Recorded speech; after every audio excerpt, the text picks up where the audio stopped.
Hi dears, welcome back. Welcome to Suchi's life style. ಹೇಗಿದ್ದೀರಾ? ನೀವೆಲ್ಲರೂ ಚೆನ್ನಾಗಿದ್ದೀರಾ ಅಂತ ಅನ್ನೋದು ನನ್ನ ಭಾವನೆ. ಇವತ್ತೊಂದು ರುಟೀನ್ ಬ್ಲಾಗ್ ನಿಮ್ಮ ಜೊತೆಗೆ ಶೇರ್ ಮಾಡ್ತಿದ್ದೀನಿ. ಟೆರೆಸಲ್ಲಿ ಸುಮಾರು ದಿನಗಳಿಂದ ವೀಡಿಯೋನೇ ಮಾಡಿಲ್ಲ ನೀವು ಅಂತ ತುಂಬ ಜನ ಕೇಳ್ತಾಯಿದ್ರು. ರೀಸೆಂಟಾಗಿ ನನ್ನ ಫ್ರೆಂಡ್ಸ್ ಕೂಡ ಬಂದಿದ್ದರು. ಒಂದಿಬ್ಬರು ಫ್ರೆಂಡ್ಸ್ ಮನೆಗೆ ಬಂದಿದ್ದಾಗ ಪ್ಲ್ಯಾಂಟ್ಸ್ ತೊಗೊಂಬಂದು ಕೊಟ್ಟರು. ಯೂಶ್ವಲಿ ಮನೆಗೆ ಹೋಗ್ಬೇಕಾದ್ರೆ ಯಾರ್ದಾರು ಮನೆಗೆ ಹೋಗ್ಬೇಕಾದ್ರೆ ಹಣ್ಣು ಹೂವು ಈ ಥರ ಸ್ವೀಟ್ಸ್ ಏನಾರು ತೊಗೊಂಡೋಗಿ ಕೊಡ್ತೀವಲ್ಲ, ಹಂಗೆ ಇವತ್ತು ಒಂದೇ ದಿನದಲ್ಲಿ ಇಬ್ಬರು ಫ್ರೆಂಡ್ಸ್ ಬಂದರು. ಇಬ್ಬರು ಕೂಡ ಪ್ಲ್ಯಾಂಟ್ಸ್ ತಂದು ಕೊಟ್ಟರು. ನಮಗೆ ಗಿಡಗಳಂದರೆ ತುಂಬಾ ಇಷ್ಟ. ಟೆರೆಸಲ್ಲಿ ಸುಮಾರು ಗಿಡಗಳನ್ನ ಇಟ್ಟಿದ್ದೀವಿ. ಕೆಳಗಡೆ ಹೂವಿನ ಗಿಡ ಯಾವುದೂ ಇಟ್ಟಿಲ್ಲ. ಕಾರಣ ಅಂದರೆ ರೋಡಲ್ಲಿ ಹೋಗೋರು ಹೂವು ಎಲ್ಲ ಕಿತ್ಕೊಂಡು ಹೋಗ್ತಾರೆ ಅಥವಾ ಹಸುಗಳು ಬಂದುಬಿಡುತ್ತೆ ಅಂತ. ಸೊ ಫ್ರೆಂಡ್ಸ್ ಕೊಟ್ಟಿರೋಂಥ ಪ್ಲ್ಯಾಂಟ್ಸ್ನೆಲ್ಲ ಬೇರೆ ಪಾಟಲ್ಲಿ ಹಾಕಿಡೋಣ ಅಂತ ಮೇಲೆ ತೊಗೊಂಬಂದಿದ್ದೀನಿ. ಹಾಗೆ ಇನ್ನೊಂದು ಕ್ವಶನ್ ಏನಂದರೆ ಹಸ್ಬೆಂಡಲ್ಲಿ ಸುಮಾರು ಕ್ವಶನ್ಸ್ ಬರ್ತಾನೆ ಇತ್ತು. ಬನ್ನಿ ಹಸ್ಬೆಂಡ್ ಎಲ್ಲಿಯಾರೆ ಏನು ಮಾಡ್ತೀರಿ ಅಂತ ನಾನು ನಿಮಗೆ ತೋರಿಸ್ತೀನಿ.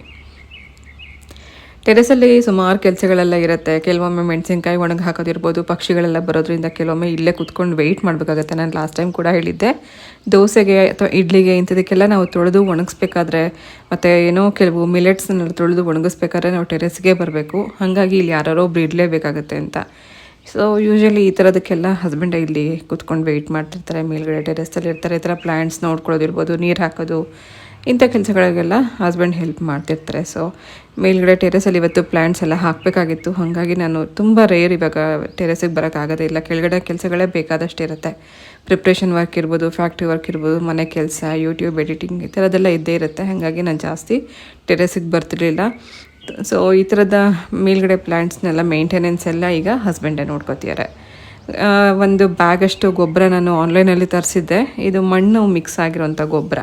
ಇದನ್ನೇ ನಾವು ಪ್ಲ್ಯಾಂಟ್ಗೆ ಹಾಕ್ತಾಯಿದ್ದೀವಿ. ಹಾಗೆ ಪೂಜೆಗೆ ಉಪಯೋಗಿಸೋಂಥ ಹೂವು, ವೀಳ್ಯದೆಲೆ, ಕಳ್ಸಕ್ಕೆ ಹಾಕಿರೋಂಥ ವೀಳ್ಯದೆಲೆ ಈ ಥರದನ್ನೆಲ್ಲ ಒಂದು ಕವರಲ್ಲಿ ಹಾಕಿಟ್ಟಿರ್ತೀವಿ.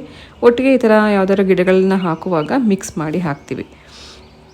ಸೊ ತರಕಾರಿ ಮತ್ತು ಹಣ್ಣುಗಳ ಸಿಪ್ಪೆ ಇಂಥದನ್ನೆಲ್ಲ ನಾವು ಈ ಥರ ಗಿಡಗಳಿಗೆ ಹಾಕಿದಾಗ ತುಂಬ ಚೆನ್ನಾಗಿ ಬೆಳೆಯುತ್ತೆ. ಈ ಸ್ಪೈಡರ್ ಪ್ಲ್ಯಾಂಟ್ ನಾನು ಪುಟ್ಟೊಂದು ಹಾಕಿದ್ದು ಇವಾಗ ಎಷ್ಟೊಂದಾಗಿದೆ. ಇವಾಗಲೂ ಕೂಡ ನಾನು ಬೇರೆ ಬೇರೆ ಪಾಟ್ಸಲ್ಲಿ ಹಾಕ್ತಾಯಿದ್ದೀನಿ.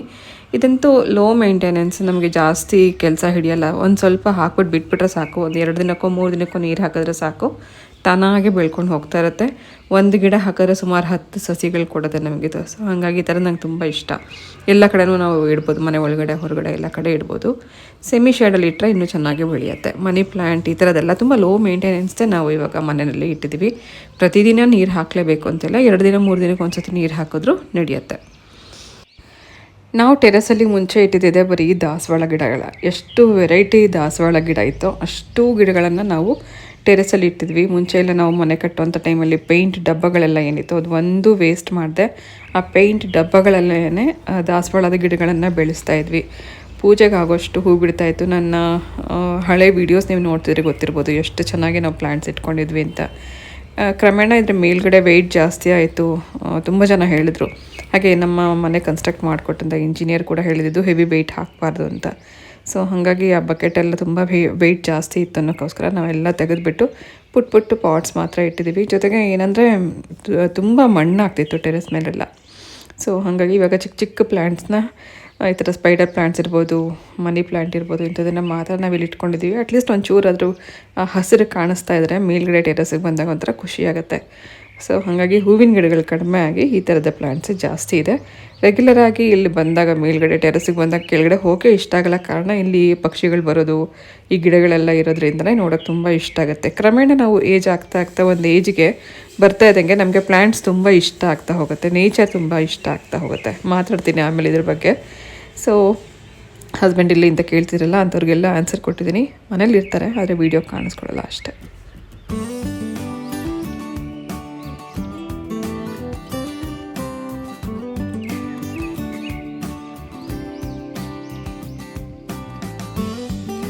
ಅಷ್ಟು ನಾನು ಕಾಣಿಸಿಲ್ಲ ಅಂತ ಬೇಜಾರು ಮಾಡ್ಕೊಂಡ್ಬಿಟ್ಟಿದೆ ಅಂತ ಮೇಲೆ ಹೋಗಿದ್ದೆ ನಾನು.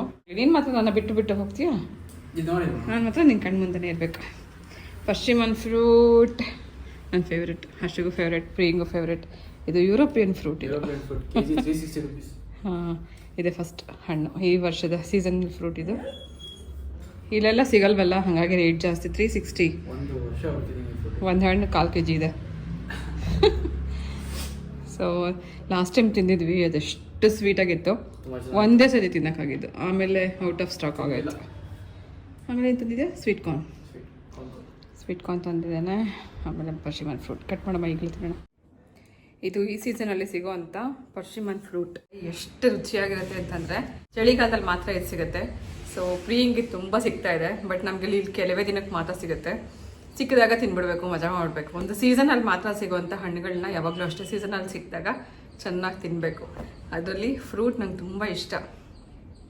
ನಮ್ಗೆ ಹೇಗೆ ಈಗ ಸಮ್ಮರಲ್ಲಿ ಮಾವಿನ ಹಣ್ಣು ಮತ್ತು ಏನು ಹಲಸಿನ ಹಣ್ಣು ಸಿಗುತ್ತಲ್ಲ, ಅದೆರಡು ಹಣ್ಣು ನಮ್ಮೆಲ್ಲರಿಗೂ ತುಂಬ ಇಷ್ಟ ಅಲ್ವಾ. ಅದೇ ಥರ ಇದು ಬೀಜ ಎಲ್ಲ ಏನಿರಲ್ಲ, ಸಿಪ್ಪೆ ತೆಗೆಯೋ ಹಾಗಿಲ್ಲ, ಹೀಗೆ ಕಟ್ ಮಾಡ್ಕೊಂಡು ತಿನ್ಬೋದು. ತುಂಬ ಚೆನ್ನಾಗಿರುತ್ತೆ. ಈಗಾಗಲೇ ನಾವು ಇದು 2ನೇ ಸತಿ ತಂದಿರೋದು. ಹೀಗೆ ಹಣ್ಣು ಕಟ್ ಮಾಡ್ಬೇಕಾದ್ರೆ ನನಗೊಂದು ವಿಷಯ ಜ್ಞಾಪಕಕ್ಕೆ ಬಂತು. ನಾವೆಲ್ಲ ತುಂಬ ಚಿಕ್ಕವರಿಂದ ಎಲ್ಲ ಸೀಸನನ್ನು ನಾವು ನೋಡ್ಕೊಂಡು ಬೆಳೀತಾ ಇರ್ತೀವಿ. ಒಂದೊಂದು ಸರ್ತಿಗೆ ನಮಗೆ ಒಂದೊಂದು ಸೀಸನ್ ಇಷ್ಟ ಆಗ್ತಾ ಹೋಗುತ್ತೆ. ನಾವು ತುಂಬ ಚಿಕ್ಕವರಿದ್ದಾಗ ನಮ್ಗೆ ತುಂಬ ಇಷ್ಟ ಆಗ್ತಿದ್ದು ಯಾವುದು ಅಂದರೆ ಬೇಸಿಗೆಗಾಲ.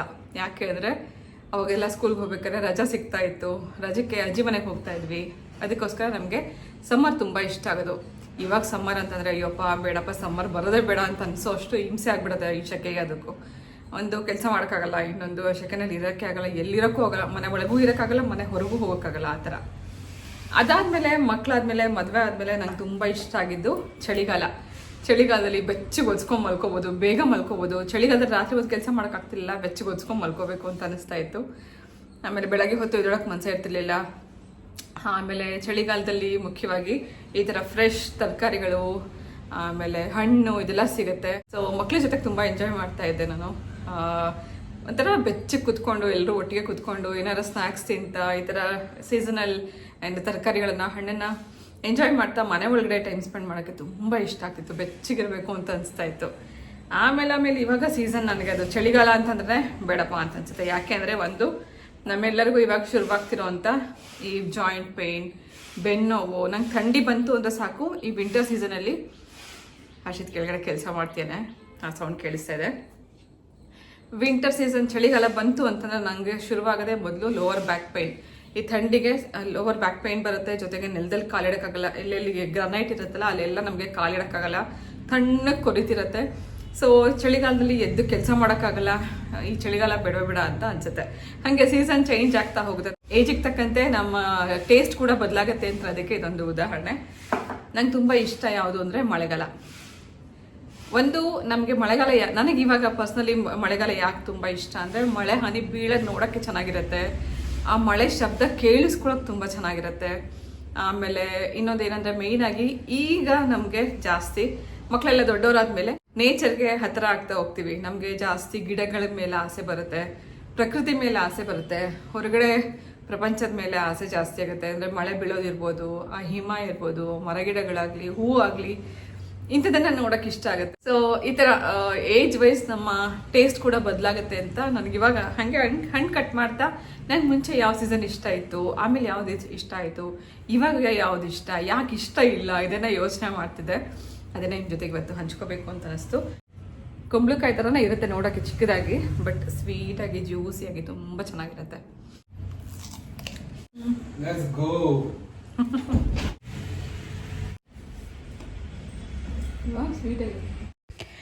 ಇವತ್ತಿನ ರೆಸಿಪಿ ಮೆಂತ್ಯ ಸೊಪ್ಪನ್ನು ಉಪಯೋಗಿಸ್ಕೊಂಡು ಮೆಂತ್ಯ ಚಪಾತಿ ಮಾಡ್ತಾ ಇದ್ದೀನಿ. ಹೀಗೆ ಸೈಡ್ ಡಿಶಲ್ಲಿ ಆಲೂಗಡ್ಡೆ ಮತ್ತು ಹೂಕೋಸು, ಬಟಾಣಿ ಎಲ್ಲ ಹಾಕಿ ಒಂದು ಗ್ರೇವಿ ರೆಸಿಪಿ ಮಾಡ್ತಾ ಇದ್ದೀನಿ. ಸೊ ವಿಂಟರಲ್ಲಿ ಸೊಪ್ಪು ಜಾಸ್ತಿ ಸಿಗುತ್ತೆ, ಹಾಗೆ ಇವಾಗ ಹಸಿ ಬಟಾಣಿ ಸಿಗುತ್ತೆ. ನಾನಿವಾಗ ಉಪಯೋಗಿಸ್ತಿರೋದು ಹೋದ ವರ್ಷ ಅಂದರೆ ಲಾಸ್ಟ್ ಇಯರ್ ಏನು ಪ್ರಿಸರ್ವ್ ಮಾಡಿಟ್ಟಿರೋ ಅಂಥ ಹಸಿ ಬಟಾಣಿ ಇದು. 1 ವರ್ಷದವರೆಗೂ ನಾನು ಇದನ್ನು ಉಪಯೋಗಿಸಿದ್ದೀನಿ, ನಿಮಗೆ ತೋರಿಸ್ತಾನೆ ಇದನ್ನು ಉಪಯೋಗಿಸುವಾಗೆಲ್ಲ. ಸೊ ಈ ಗ್ರೀನ್ ಪೀಸ್ ಅಥವಾ ಏನು ರೆಡಿಮೇಡ್ ಏನು ಬಟಾಣಿ ಏನಿದೆ, ಕಲರ್ ನೋಡಿ ಹೇಗಿದೆ ಅಂತ, ಇದು ನಾನು ಮನೇಲಿ ರೆಡಿ ಮಾಡಿರೋದು. ನನ್ನ ಫೇವ್ರೆಟ್ ಶೆಫ್ ಇವರು ಸಂಜೀವ್ ಕಪೂರ್. ನಾನು ತುಂಬ ಇಷ್ಟಪಟ್ಟು ನೋಡೋವಂಥ ಒಂದು ಫುಡ್ ಚಾನಲ್ ಇತ್ತು, ಅದರಲ್ಲಿ ಸಾಕಷ್ಟು ರೆಸಿಪೀಸ್ ನಾನು ಇವರಿಂದಾನೇ ಕಲ್ತಿದ್ದೀನಿ ಅಂತಲೇ ಹೇಳ್ಬೋದು. ಸೊ ಹಸಿ ಬಟಾಣಿ ಸ್ಟೋರ್ ಮಾಡೋದಕ್ಕೆ ಸ್ವಲ್ಪ ಹಾಫ್ ಬಾಯ್ಲ್ಡ್ ಮಾಡಿ ನಾನು ಇಟ್ಟಿದ್ದರಿಂದ 1 ವರ್ಷ ಇಟ್ಟರು ಯಾವುದೇ ಕಾರಣಕ್ಕೂ ಇದು ಹಾಳಾಗಲ್ಲ. ಕಲರ್ ಡಿಫ್ರೆನ್ಸ್ ನೀವು ನೋಡ್ಬೋದು, ನಾವು ಇಟ್ಟಿರುವಂಥ ಬಟಾಣಿಗೂ ರೆಡಿಮೇಡ್ ಬಟಾಣಿಗೂ ಕಲರ್ ಸ್ವಲ್ಪ ಡಾರ್ಕ್ ಕಲರ್ ಇರುತ್ತೆ. ಸೊ ಬಟಾಣಿ, ಆಲೂಗಡ್ಡೆ ಮತ್ತು ಹೂಕೋಸು, ಇದು 3 ಸೇರಿಸ್ಕೊಂಡು ಮಾಡುವಂಥ ಗ್ರೇವಿ. ಫಸ್ಟ್ ನಾನು ಬಿಸಿನೀರಲ್ಲಿ ಹೂಕೋಸನ್ನು ತೊಳೆದು ಇಟ್ಕೊಂಡಿದ್ದೀನಿ, ಅದರಲ್ಲಿ ಏನಾದ್ರು ಹುಳುಗಳಿದ್ರೂ ಕೂಡ ಹೋಗುತ್ತೆ. ಆನಂತರ ಸಣ್ಣದಾಗಿ ಕಟ್ ಮಾಡಿ ನಾನು ಒಂಚೂರು ಎಣ್ಣೆ ಹಾಕ್ಕೊಂಡು ಫ್ರೈ ಮಾಡ್ಕೊತಾ ಇದ್ದೀನಿ. ಇದನ್ನು ಫ್ರೈ ಮಾಡ್ಕೊಳ್ಳೋಂಥ ಟೈಮಲ್ಲೇ ಆಲೂಗಡ್ಡೆ ಕಟ್ ಮಾಡ್ಕೊಂಬೇಡ. ಆಲೂಗಡ್ಡೆ ಮತ್ತು ಇದನ್ನು ಏನು ಹೂಕೋಸನ್ನು ಎರಡನ್ನೂ ಕೂಡ ಎಣ್ಣೆಯಲ್ಲಿ ಒಂದು ಸ್ವಲ್ಪ ಬಾಡಿಸ್ಕೊಂಡು ನಂತರ ಗ್ರೇವಿಗೆ ಹಾಕೋದ್ರಿಂದ ಮ್ಯಾಶಿ ಆಗೋಲ್ಲ. ನಮಗೆ ಈ ಥರ ತರಕಾರಿಗಳಲ್ಲಿ ನಮಗೆ ಬಾಯಿಗೆ ಸಿಗೋ ಹಂಗಿರುತ್ತೆ. ನಾನು ಚಪಾತಿಗೆ ಇದನ್ನು ಸೈಡ್ ಡಿಶಲ್ಲಿ ಮಾಡ್ತಿರೋದ್ರಿಂದ ಫಸ್ಟ್ ಇದನ್ನು ಸ್ವಲ್ಪ ಹೊತ್ತು ಫ್ರೈ ಮಾಡಿಕೊಂಡು ನಂತರ ಗ್ರೇವಿ ಮಾಡ್ಕೊಳ್ಳೋಣ. ಒಂದು ಸ್ವಲ್ಪ ಎಣ್ಣೆ ಹಾಕ್ಕೊಂಡು ನಾನು ಇದನ್ನು ಫ್ರೈ ಮಾಡ್ತಿದ್ದೀನಿ. ಸುಮಾರು ಇಲ್ಲಿ ಸಣ್ಣ ಸಣ್ಣ ಆಲೂಗಡ್ಡೆ 3 ಇದೆ, ಒಂದು ಫುಲ್ಲು ಹೂಕೋಸು ಹಾಕ್ಕೊಂಡಿದ್ದೀನಿ. ಆಲೂಗಡ್ಡೆ ಒಂದು ಸ್ವಲ್ಪ ಕೆಂಪಗಾಗೋವರೆಗೂ ಬಾಡಿಸ್ಕೊಂಡ ನಂತರ ನಾನು ಅದನ್ನು ತೆಗೆದು ಅದೇ ಬಾಣಲಿನಲ್ಲೇ ಮೆಂತ್ಯ ಸೊಪ್ಪು ಕಟ್ ಮಾಡಿ ಹಾಕಿದ್ದೀನಿ. ಸುಮಾರು ಒಂದು ಸಣ್ಣ ಕಟ್ಟಷ್ಟು ಮೆಂತ್ಯ ಸೊಪ್ಪನ್ನು ಚೆನ್ನಾಗಿ ತೊಳೆದು ಸಣ್ಣದಾಗಿ ಕಟ್ ಮಾಡ್ಕೊಂಡು ಹಾಕಿ ಫ್ರೈ ಮಾಡ್ಕೋಬೇಕು. ಚಪಾತಿಗೆ ಹಾಕುವಾಗಲೇ ಮೆಂತ್ಯ ಸೊಪ್ಪನ್ನು ಹುರ್ಕೊಳ್ಳೋದ್ರಿಂದ ನಾವು ಎಷ್ಟೇ ತೆಳ್ಳಗೆ ಲಟ್ಸಿದ್ರು ಚಪಾತಿ ತೆಳ್ಳಗೆ ಬರುತ್ತೆ. ಆಮೇಲೆ ಕಹಿ ಅಂತ ಅನಿಸಲ್ಲ. ಚಪಾತಿ ಮಕ್ಕಳಿಗೆ ಕೊಡಬೇಕಾದ್ರೂ ಕೂಡ ನೀವು ಈ ಥರ ಸಣ್ಣದಾಗಿ ಕಟ್ ಮಾಡಿ ಸ್ವಲ್ಪ ತುಪ್ಪದಲ್ಲಿ ಹುರಿದುಬಿಟ್ಟು ನೀವು ಚಪಾತಿ ಮಾಡಿಕೊಟ್ರೆ ಎಲ್ಲೂ ಕಹಿ ಅಂತ ಅನಿಸಲ್ಲ. ಇದ್ರ ಜೊತೆಗೆ ಒಂದು ಸ್ವಲ್ಪ ಕೊತ್ತಂಬರಿ ಸೊಪ್ಪನ್ನು ಹಾಕಿದ್ದೀನಿ. ಆನಂತರ ಸ್ವಲ್ಪ ಅರಿಶಿನ, ಒಂದು ಸ್ವಲ್ಪ ಎಣ್ಣೆ ಹಾಕಿದ್ದೀನಿ, ಬಾಡಿಸ್ಕೊಳ್ಳೋಣ. ಸೊ ಈ ಥರ ಹುರಿದುಬಿಟ್ಟು ನಂತರ ನಾವು ಚಪಾತಿ ಮಾಡ್ಕೊಳ್ಳೋದ್ರಿಂದ ಆ ಮೆಂತ್ಯದು ಘಮ ಕೂಡ ಚಪಾತಿನಲ್ಲಿ ತುಂಬ ಚೆನ್ನಾಗಿರುತ್ತೆ. ರೆಗ್ಯುಲರಾಗಿ ನಾವು ಮೆಂತ್ಯ ಚಪಾತಿ ಮಾಡುವಾಗೆಲ್ಲ ಇದೇ ರೀತಿ ಮಾಡ್ತೀರಿ. ಒಂದು ಸ್ವಲ್ಪ ಹೊತ್ತು ಬಾಡಿಸ್ಕೊಂಡ್ರೆ ಸಾಕು, ಬೇಗನೆ ಅದು ಮೆತ್ತಗಾಗುತ್ತೆ. ಆನಂತರ ನಾವು ಇದನ್ನು ಗೋಧಿ ಹಿಟ್ಟಲ್ಲಿ ಹಾಕಿ ಕಲಿಸ್ಕೋಬೋದು. ಅದು ಸ್ವಲ್ಪ ಬಿಸಿ ಆರೋವರೆಗೂ ನಾನು ಸೈಡಲ್ಲಿ ಇಟ್ಕೊಂಡು ನಂತರ ನಾನು ಇದನ್ನು ಗೋಧಿ ಹಿಟ್ಟಿಗೆ ಮಿಕ್ಸ್ ಮಾಡ್ಕೊತಾ ಇದ್ದೀನಿ. ಕುಕ್ಕರಲ್ಲಿ ಇದನ್ನು ಗ್ರೇವಿ ಮಾಡ್ತಾಯಿದ್ದೀನಿ. ನೀವು ಡೈರೆಕ್ಟ್ ಪ್ಯಾನಲ್ಲಿ ಕೂಡ ಮಾಡ್ಕೋಬೋದು. ಕುಕ್ಕರಲ್ಲಿ ಮಾಡೋದ್ರಿಂದ ಒಂದು ಟೈಮ್ ಸೇವ್ ಆಗುತ್ತೆ ಅಂತನೋ ಕಾರಣಕ್ಕೋಸ್ಕರ ಕುಕ್ಕರ್ ಬಿಸಿಗೆ ಇಟ್ಕೊಂಡು ಇದರಲ್ಲಿ 1 ಟೇಬಲ್ ಸ್ಪೂನಷ್ಟು ಎಣ್ಣೆ ಹಾಕಿ, ಅದು ಎಣ್ಣೆ ಬಿಸಿ ಆದ ಕೂಡಲೇ ಒಂದು ಸ್ವಲ್ಪ ಜೀರಿಗೆ, ಒಂದು ಪಲಾವ್ ಎಲೆ ಹಾಕಿದ್ದೀನಿ. ಹಾಗೆ ಈಗಷ್ಟೇ ಕಟ್ ಮಾಡಿ ಇಟ್ಕೊಂಡಿರೋಂಥ 2 ಈರುಳ್ಳಿ ಹಾಕಿದ್ದೀನಿ. ಈರುಳ್ಳಿ ಚೆನ್ನಾಗಿ ಬ್ರೌನ್ ಆಗಬೇಕು, ಅಲ್ಲಿವರೆಗೂ ಫ್ರೈ ಮಾಡ್ಕೊಳ್ಳೋಣ. ಬಿರಿಯಾನಿ ಮಾಡುವಾಗ, ಈ ಥರ ಗ್ರೇವಿಗಳು ಮಾಡುವಾಗ ಈರುಳ್ಳಿ ನಾವು ಜಾಸ್ತಿ ಹುರ್ಕೊಂಡಷ್ಟು ಕಲರು ತುಂಬ ಚೆನ್ನಾಗಿ ಬರುತ್ತೆ, ಒಂದು ಲೈಟ್ ಸ್ವೀಟ್ನೆಸ್ ಇರುತ್ತೆ.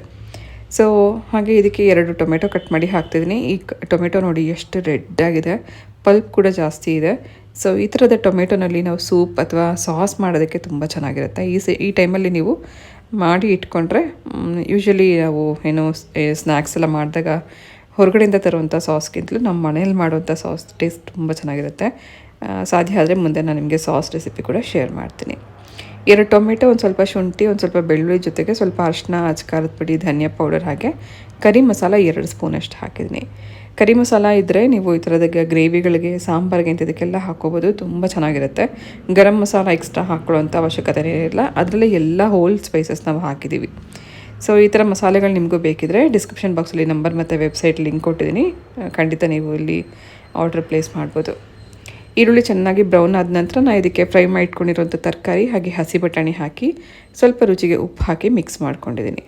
ಈ ತರಕಾರಿ ಎಲ್ಲ ಫಸ್ಟೇ ಒಂದು ಸ್ವಲ್ಪ ಎಣ್ಣೆಯಲ್ಲಿ ಬಾಡಿಸ್ಕೊಂಡಿರೋದ್ರಿಂದ ತುಂಬ ಹೊತ್ತು ಬೇಯಿಸ್ಕೊಳ್ಳೋಂಥ ಅವಶ್ಯಕತೆ ಇಲ್ಲ. ರುಬ್ಬಿರೋಂಥ ಮಸಾಲೆ ಹಾಕಿ ನೀರಿನ ಕನ್ಸಿಸ್ಟೆನ್ಸಿ ನಾವು ಚೆಕ್ ಮಾಡಿಕೊಂಡು ಇದೆಲ್ಲ ಮಿಕ್ಸ್ ಮಾಡಿ ಲಾಸ್ಟಲ್ಲಿ ಸ್ವಲ್ಪ ಕಸೂರಿ ಮೇಥಿ ಹಾಕಿಬಿಟ್ಟು ಲಿಡ್ ಕ್ಲೋಸ್ ಮಾಡಿ 1 ವಿಸಿಲ್ ಕೂಗಿಸಿದ್ರೆ ಸಾಕು. ಒಂದೇ ವಿಸಿಲ್ಗೆ ಚೆನ್ನಾಗಿದು ಬೆಂದಿರುತ್ತೆ. ನಾನು ಇದನ್ನು ಚಪಾತಿಗೆ ಮಾಡ್ತಿರೋದ್ರಿಂದ ಒಂದು ಸೆಮಿ ಕನ್ಸಿಸ್ಟೆನ್ಸಿನಲ್ಲಿ ಮಾಡ್ತಾಯಿದ್ದೀನಿ.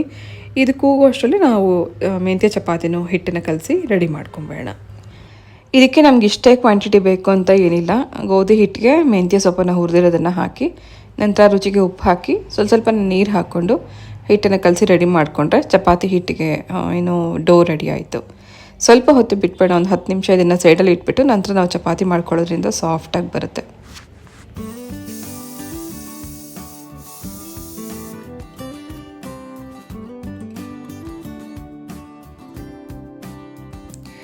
ತುಂಬ ಕೆಲಸ ಮಾಡ್ತಿರ್ಬೇಕಾದ್ರೆ ಮಧ್ಯದಲ್ಲಿ ಒಂದು ಸ್ಮಾಲ್ ಟೀ ಬ್ರೇಕ್ ಸಿಕ್ಕಿದ್ರೆ ಅದೆಷ್ಟು ಖುಷಿಯಾಗುತ್ತಲ್ಲ. ಸ್ವಲ್ಪ ಹೊತ್ತು ಕೂತ್ಕೊಂಡು ಸುಧಾರಿಸ್ಕೊಂಡು ನಂತರ ಎದ್ದು ಬಂದು ಕೆಲಸ ಸ್ಟಾರ್ಟ್ ಮಾಡಲಿಕ್ಕೆ ಒಂಥರ ಎನರ್ಜಿ ಬಂದಂಗೆ ಆಗುತ್ತೆ. ಅದೇ ರೀತಿ ನಾನು ಕೂಡ ಒಂದು ಸ್ಮಾಲ್ ಟೀ ಬ್ರೇಕ್ ತೊಗೊಂಡ ನಂತರ ಬಂದು ಕಿಚನಲ್ಲಿ ಕೆಲಸ ಕಂಟಿನ್ಯೂ ಮಾಡ್ತಾಯಿದ್ದೀನಿ. ಗ್ರೇವಿ ರೆಡಿಯಾಗಿದೆ. ಗ್ರೇವಿ ತುಂಬ ಚೆನ್ನಾಗಿತ್ತು, ಖಂಡಿತ ಒಂದು ಸತಿ ಟ್ರೈ ಮಾಡಿ. ಹಾಗೆ ಇದಕ್ಕೆ ಮೆಂತ್ಯ ಚಪಾತಿ ಮಾಡ್ತಾಯಿದ್ದೀನಿ. ಚಪಾತಿ ಮಾಡ್ತಾ ಒಂದು ವಿಷಯದ ಬಗ್ಗೆ ನಿಮಗೆ ಡಿಸ್ಕಸ್ ಮಾಡಬೇಕು ನಿಮ್ಮ ಜೊತೆಗೆ ಅಂತ ಅನ್ನಿಸ್ತಾ ಇದೆ. ಸೊ ನಾನು ಹೆಂಗಿರ್ತೀನೋ ಅದೇ ರೀತಿ ವ್ಲಾಗ್ ಮಾಡ್ತಾಯಿದ್ದೀನಿ. ನಾನಿಲ್ಲಿ ವ್ಲಾಗ್ಗೋಸ್ಕರ ಮೇಕಪ್ ಮಾಡ್ಕೊಂಡಾಗಲಿ ಅಥವಾ ಅದಕ್ಕೋಸ್ಕರ ಡ್ರೆಸ್ಅಪ್ ಮಾಡ್ಕೊಂಡಾಗಲಿ ನಾನು ಬಂದು ವೀಡಿಯೋ ಮಾಡ್ತಾಯಿಲ್ಲ. ಆ್ಯಸ್ ಇಟ್ ಈಸ್ ನಾನು ಹೆಂಗಿರ್ತೀನಿ ನನ್ನ ಲೈಫ್ನ ಅದೇ ರೀತಿ ನಿಮ್ಮ ಮುಂದೆ ಇಡ್ತಾ ಇದ್ದೀನಿ. ಸೊ ನೀವೆಲ್ಲರೂ ತುಂಬ ವರ್ಷಗಳಿಂದ ಫಾಲೋ ಮಾಡ್ಕೊಂಡು ಬಂದಿರೋರಿಗೆ ನನ್ನ ಲೈಫ್ ಸ್ಟೈಲ್ ಹೆಂಗಿತ್ತು, ಹೆಂಗಿದೆ, ಹೆಂಗೆ ನಡೀತಾ ಇದೆ, ಪ್ರತಿಯೊಂದು A to Z ನಿಮಗೆ ಗೊತ್ತಿರುತ್ತೆ. ನಾನು ಹೇಳದೇ ಇದ್ರೂ ಕೆಲವೊಮ್ಮೆ ನನ್ನ ಮುಖಭಾವಗಳಿಂದ ಎಷ್ಟೋ ಜನ ಅರ್ಥ ಮಾಡ್ಕೊಂಡ್ಬಿಡ್ತೀರ. ನನ್ನ ಕಣ್ಣಲ್ಲಿ ನೀರಿದ್ರೂ ಕೂಡ ನಿಮ್ಗೆ ಅರ್ಥ ಆಗುತ್ತೆ. ಸೊ ಈ ಥರ ತುಂಬ ಸೂಕ್ಷ್ಮವಾಗಿ ಅರ್ಥ ಮಾಡ್ಕೊಳ್ಳೋಂಥವ್ರು ನನ್ನ ಸಬ್ಸ್ಕ್ರೈಬರ್ಸ್ ಎಷ್ಟೋ ಜನ ಇದ್ದಾರೆ. ಅದ್ರ ಬಗ್ಗೆ ನಂಗೆ ತುಂಬ ಖುಷಿಯಾಗುತ್ತೆ. ಇನ್ನೂ ಒಂದಷ್ಟು ಜನ ಮೇಲ್ನೋಟಕ್ಕೆ ಏನು ಕಾಣಿಸ್ತಿದೆಯೋ ಅದನ್ನೇ ನಿಜ ಅಂತ ನಂಬ್ಕೋತಾರೆ. ಫಾರ್ ಎಕ್ಸಾಂಪಲ್ ಹೇಳಬೇಕು ಅಂದರೆ ಎಲ್ಲ ನಗ್ತಾ ಇರ್ತಾರಲ್ಲ, ಅವರೆಲ್ಲ ನಿಜವಾಗ್ಲೂ ಹೊರಗಡೆ ನೋಟಕ್ಕೆ ನಗ್ತಿರ್ತಾರೆ, ಮನಸ್ಸೊಳಗೆ ಸಾಕಷ್ಟು ನೋವಿರುತ್ತೆ. ಯಾಕಿದನ್ನು ಹೇಳಿದೆ ಅಂದರೆ ರೀಸೆಂಟಾಗಿ ಹೀಗೆ ಒಂದು ಕಮೆಂಟ್ ಬಂತು. ನಿಮಗೇನು ಸ್ವಂತ ಮನೆ ಇದೆ, ಕಾರಿದೆ, ದುಡಿಯೋವಂಥ ಮಕ್ಕಳಿದ್ದಾರೆ, ನಿಮ್ಗೇನು ಕಷ್ಟ ಅಂತ. ಇದಕ್ಕೆ ನಾನು ಏನು ಹೇಳಬೇಕು ಅಂತ ಗೊತ್ತಿಲ್ಲ. ಮನೆ ಇದೆ ಅಂತ ಅಂದ್ಕೂಡಲೇ ಅದರಿಂದ ಲೋನ್ ಕೂಡ ಇರುತ್ತೆ, ಕಾರಿದೆ ಅಂದ್ಕೂಡಲೇ ಅದಕ್ಕೂ ಕೂಡ ನಾವು ಲೋನ್ ಕಟ್ತಿರ್ತೀವಿ. ದುಡಿಯೋ ಮಕ್ಕಳಿದ್ದಾರೆ ಅಂತಂದರೆ ಅದನ್ನು ನಾನು ಒಂದು ಬ್ಲಾಗಲ್ಲಿ ಹೇಳಿದ್ದೆ, ನನ್ನ ಮಕ್ಕಳನ್ನ ದುಡಿಸ್ಕೊಳ್ಳೋಕ್ಕೋಸ್ಕರ ನಾನು ಮಕ್ಕಳನ್ನ ಸಾಕ್ತಿಲ್ಲ ಅಂತ. ನಾವು ಯಾವತ್ತೂ ಅವ್ರ ಹಣಕ್ಕೆ ಆಸೆ ಪಡಲೇಬಾರ್ದು. ಸೊ ಹಾಗಾಗಿ ನಾವು ಎಷ್ಟು ದಿನ ನಮ್ಮ ಕೈಯಲ್ಲಿ ಆಗುತ್ತೆ ಅಷ್ಟು ದಿನ ನಾನು ಕಷ್ಟಪಟ್ಟು ಕೆಲಸ ಮಾಡಬೇಕು ಅಂತ ಅನ್ನೋ ಉದ್ದೇಶ ಇಟ್ಕೊಂಡೇ ನಾನು ಫ್ಯಾಕ್ಟ್ರಿ ನಡೆಸ್ತಿರೋದು ಅಥವಾ ಈ ಮಸಾಲ ಬಿಸ್ನೆಸ್ ಸ್ಟಾರ್ಟ್ ಮಾಡಿದ್ದು ಅಂತ ಹೇಳಿದೆ. ಅಂದರೆ ನಾನು ಹೇಳೋದು ಏನಿದೆ ಅಂತಂದರೆ, ಮೇಲೋಟಕ್ಕೆ ನಮಗೆ ಮನೆ, ಕಾರು ಎಲ್ಲ ಇದೆ ಅಂದ ತಕ್ಷಣ ನಾವು ಸುಖವಾಗಿರ್ತೀವಿ ಅಂತ ಅಂದ್ಕೊಂಡಿರ್ತಾರೆ. ಖಂಡಿತ ಇಲ್ಲ. ಅದರ ಹಿಂದೆ ಇನ್ನೂ ಸಾಕಷ್ಟು ವಿಷಯಗಳಿರುತ್ತೆ. ಅದನ್ನೆಲ್ಲ ತಿಳ್ಕೊಳ್ದೆ ಜಡ್ಜ್ ಮಾಡಬಾರ್ದು ಅಂತ ಹೇಳೋಕ್ಕೆ ಇಷ್ಟಪಡ್ತೀನಿ.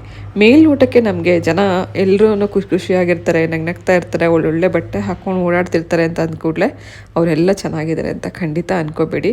ವ್ಲಾಗ್ ಮಾಡೋ ಎಷ್ಟೋ ಜನ ಎಷ್ಟೋ ವಿಷಯಗಳನ್ನು ಹೊರಗಡೆ ತೆಗಿಯೋಕ್ಕಾಗದೇ ಇಲ್ಲ. ಅಂದರೆ ಅವರು ಎಷ್ಟೋ ವಿಷಯಗಳನ್ನ ಮುಚ್ಚಿಟ್ಕೊಂಡು ಅವ್ರ ಕೆಲಸ ಮಾಡ್ಕೊಂಡು ಹೋಗ್ತಿರ್ತಾರೆ. ಇದೆಲ್ಲ ನಮ್ಮ ಒಂದು ಕರ್ತವ್ಯ ಅಥವಾ ಏನು ಹೇಳ್ತಾರೆ, ನಮ್ಮ ಲೈಫ್ ಸ್ಟೈಲ್ನ ನಿಮ್ಮ ಮುಂದೆ ಇಟ್ಟಿದ್ದೀವಿ ಅಂದರೆ ನಿಮಗೊಂದು ಮಾದರಿ ಆಗ್ಬೋದು, ನಮ್ಮಿಂದ ನಿಮ್ಗೇನಾದ್ರು ಒಂದು ಕಲಿಯೋಕ್ಕೆ ಸಿಗ್ಬೋದು ಅಂತ ಅನ್ನೋ ಉದ್ದೇಶಕ್ಕಷ್ಟೇ ನಾವು ವ್ಲಾಗ್ ಮಾಡ್ತಿರ್ತೀವಿ. ಅದು ಕೂಡಲೇ ನಾನು ಎಲ್ಲ ಪೂರ್ತಿ ವಿಷಯ ನಿಮ್ಮ ಮುಂದೆ ಹೇಳಿರಲ್ಲ ಅಲ್ವಾ. ಸೊ ನನ್ನ ಹತ್ರ ಮನೆ ಇರ್ಬೋದು, ಕಾರ್ ಇರ್ಬೋದು, ಮಕ್ಕಳಿರ್ಬೋದು, ದುಡಿಯೋವಂಥ ಮಕ್ಕಳಿರ್ಬೋದು, ಆದರೂ ಕೂಡ ಅದ್ರ ಹಿಂದೆ ಕೂಡ ಸಾಕಷ್ಟು ಕಷ್ಟಗಳು ಇದೆ ಅಂತ ಅನ್ನೋದನ್ನು ನಿಮ್ಮ ಮುಂದೆ ಹೇಳ್ಕೊಳಕ್ಕಾಗಿರಲ್ಲ ಅಷ್ಟೇ. ಸೊ ಮೇಲ್ನೋಟಕ್ಕೆ ಕಾಣೋದೆಲ್ಲನೂ ಸತ್ಯ ಅಲ್ಲ. ಖಂಡಿತ ಇದ್ರ ಬಗ್ಗೆ ಈ ಥರ ಜಡ್ಜ್ ಮಾಡಬೇಡಿ ಅಂತ ನಾನು ನಿಮ್ಮಲ್ಲಿ ರಿಕ್ವೆಸ್ಟ್ ಮಾಡ್ಕೋತೀನಿ.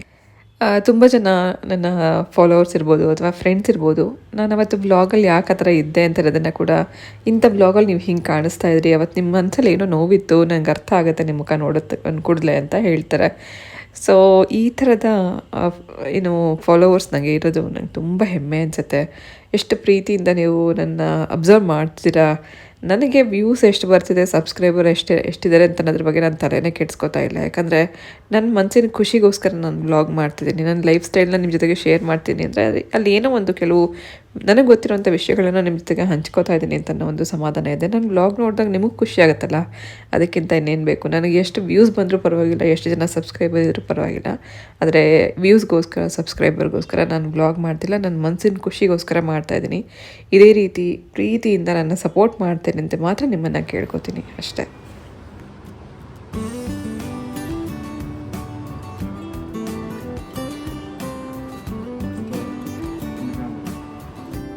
biceps.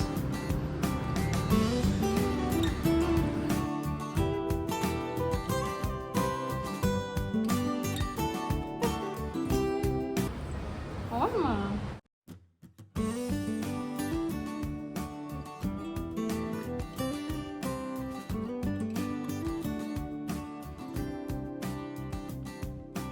ರೀಸೆಂಟಾಗಿ ಉಪ್ಪಿನಕಾಯಿ ಮಾಡಿದ್ದೆ. ಉಪ್ಪಿನಕಾಯಿ ಜೊತೆಗೆ ಚಪಾತಿ ಅಥವಾ ಪರಾಠ ಅಥವಾ ಮೊಸರನ್ನ ಜೊತೆಗೆ ಉಪ್ಪಿನಕಾಯಿ ತಿನ್ನೋಕ್ಕೆ ತುಂಬ ಚೆನ್ನಾಗಿರುತ್ತೆ.